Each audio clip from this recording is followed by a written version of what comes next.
Menurut pemahaman saya, bullying itu segala sesuatu yang membuat orang itu merasa sakit hati, tersakiti, ya. Terus kemudian itu baik secara fisik maupun secara non fisik.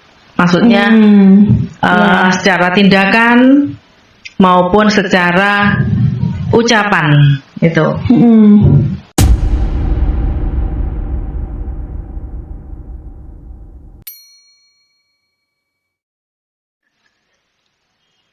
Hai guys, selamat datang di We Talk. Saya Elizabeth Bella. Nah, di sini kita udah kedatangan tamu spesial ya, Bu Titi, selaku Kepala Sekolah SMP Katolik Wijana. Silahkan perkenalkan diri Bu Titi. Selamat siang. Ini kenalkan ya, saya Bu Titi. Nama lengkap saya Yohana Titi Haryanti. Di sini saya sebagai Kepala Sekolah SMP Katolik Wijana Jombang saat ini. Terima kasih sudah diberi kesempatan untuk ikut berpartisipasi di acara anak-anak OSIS yang sungguh berbakat. Semoga acara ini kedepannya bisa lancar. Amin. Oke, jadi hari ini kita mau membahas tentang bullying di lingkungan sekolah ini bersama Bu Titi ya. Oke. Pertama-tama, apa sih arti bullying menurut Bu Titi? Menurut pemahaman saya, bullying itu segala sesuatu yang membuat orang itu merasa sakit hati, tersakiti, ya.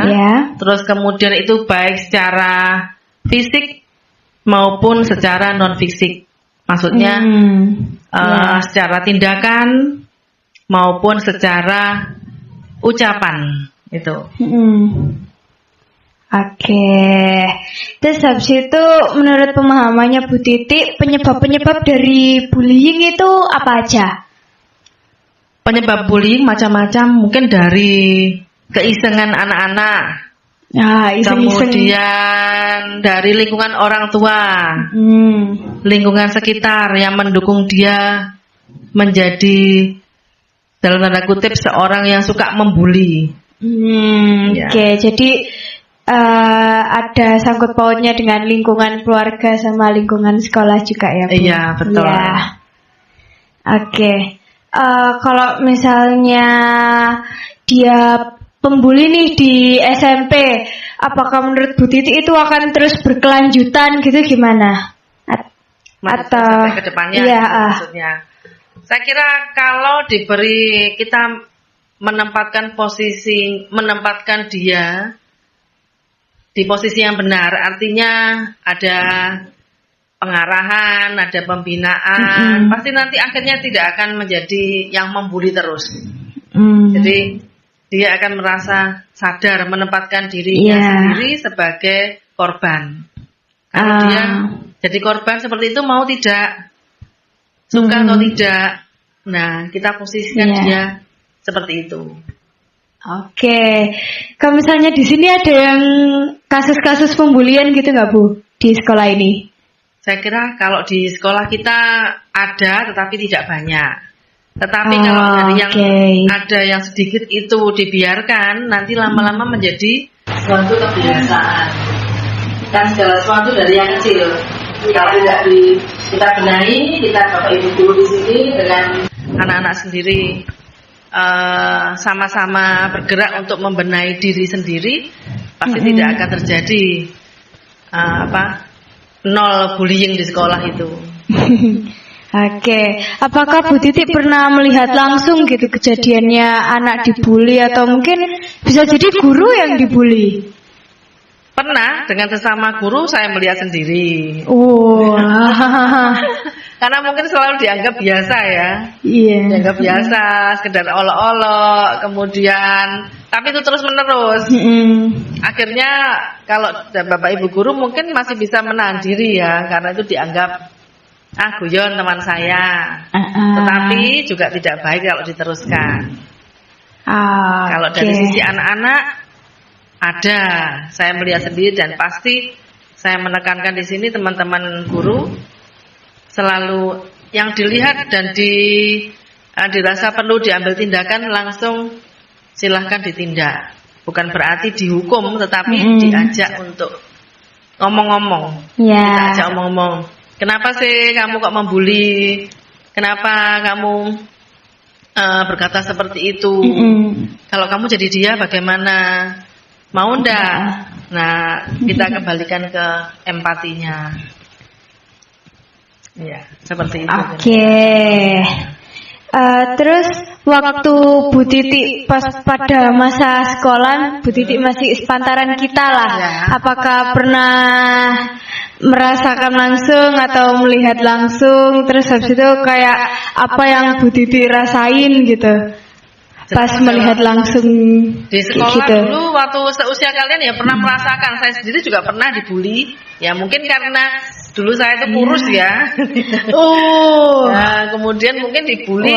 Tapi saya orangnya kan cuek, jadi sudah tidak biar aja cuek. Tetapi ada teman itu yang kemudian jadi dia merasa sendiri, tersisihkan.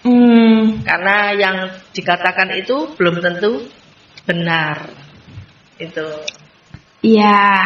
Sama saja sih dari zaman ke zaman pasti ada. Iya pasti ada. Terus cara Ibu menangani gitu gimana untuk mengurangi bullying di sekolah ini? Di sekolah. Yang pertama harus selalu diambil tindakan langsung. Diambil tindakan langsung. Tidak bisa ditunda. Terus yang kedua, pasti diajak omong-omong dulu, komunikatif sebagai seorang, anggap aja orang tua dengan anaknya. Dicari penyebabnya kenapa. Kira-kira kalau kamu posisinya seperti dia itu mau tidak saya kembalikan seperti itu. Dan kemudian kita buat perjanjian atau dipertemukan dengan si korban. Akhirnya diketemukan dengan si korban, saling pasti intinya memaafkan dan tidak akan tidak mengulangi lagi. Tapi kan biasanya ada yang udah dikasih tahu tapi dia tetap membuli. Ya, kalau seperti itu berlangsung terus menerus nanti ada surat. Sanksinya tersendiri. Surat tersayang untuk anak-anak itu dan untuk orang tua. Terus kan paling banyak bullying itu kan terjadi pada masa sekolah. Menurutnya Ibu, mengapa kok bullying itu banyak terjadi di masa sekolah gitu? Mengapa tanggapannya? Sepertinya anak-anak itu kan suka ya, usil lah. Usil-usil ya. Terus kelewatan. Usil terus kebablasan. Kemudian akhirnya menjadi suatu kebiasaan. Sepertinya kok itu suka aja Bu gitu katanya. Wah, kalau suka aja. Kalau anaknya jadi yang korban itu kemudian merasa tersakiti, terus kemudian temannya ikut sama-sama membuli, tambah seneng rame lagi. Ya seperti itu.